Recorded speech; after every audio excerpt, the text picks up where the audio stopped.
let's look at this very hard power series. Notice I had to put here correct solution because the first time I wrote this up, I even got it wrong. These can be challenging. So here's our DE. What's going to make this challenging is that x squared and that x in there. It's going to make it hard to make the powers match up and make our starting points match up. So we're going to have to go through a little extra work. So just like always, we start with assuming y has this form, then here's y prime.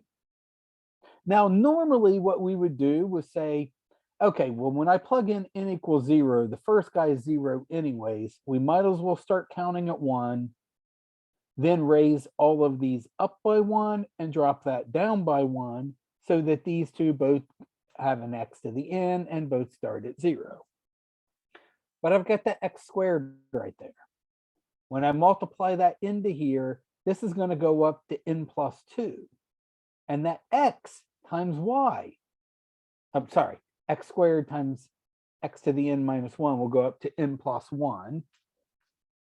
X times x to the n, x to the first times x to the n will have be an x to the n plus 1. Both of these will be an n plus 1.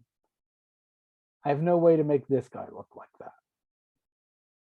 So y double prime looks like this. The first two terms are 0, so I might as well start counting at 2. Then I can raise all of these inside the sum up by 2 as long as I drop my starting point down by 2.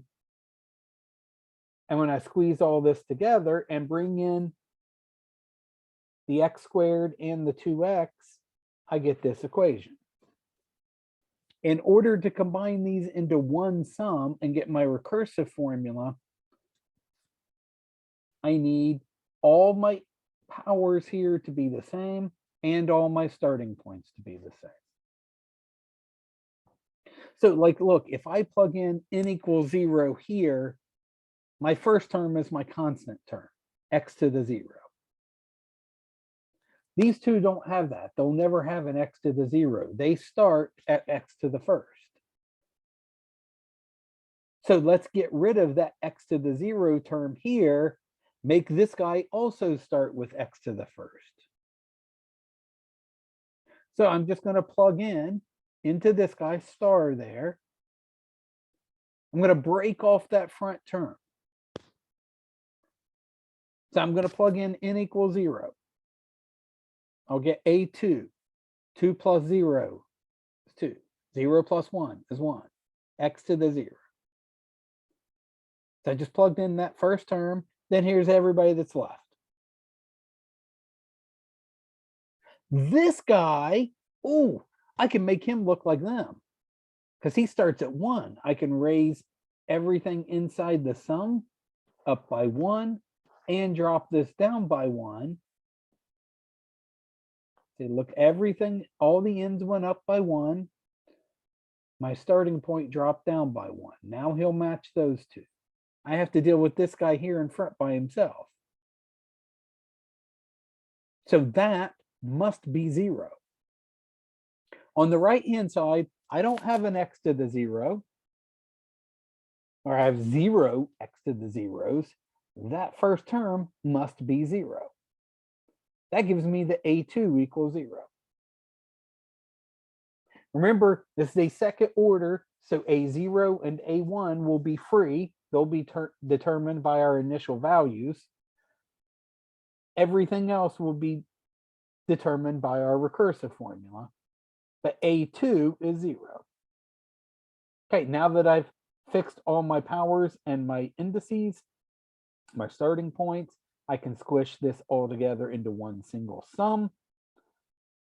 So I get this sum of powers of x equals 0. The only way that's possible for every value of x is if all these coefficients equal 0. That gives me this recursive formula. And that simplifies to just negative an over n plus 3. So you can check those details yourself. So my first two coefficients, a0 and a1, are free. That's always going to happen in a second order DE. A2 we found above. That was right here. All the rest of them I'm going to get from here. So you can check all my arithmetic here. Every third guy is going to end up being 0 because it refers back to A2. So I've written out all the powers up to x to the 7th here.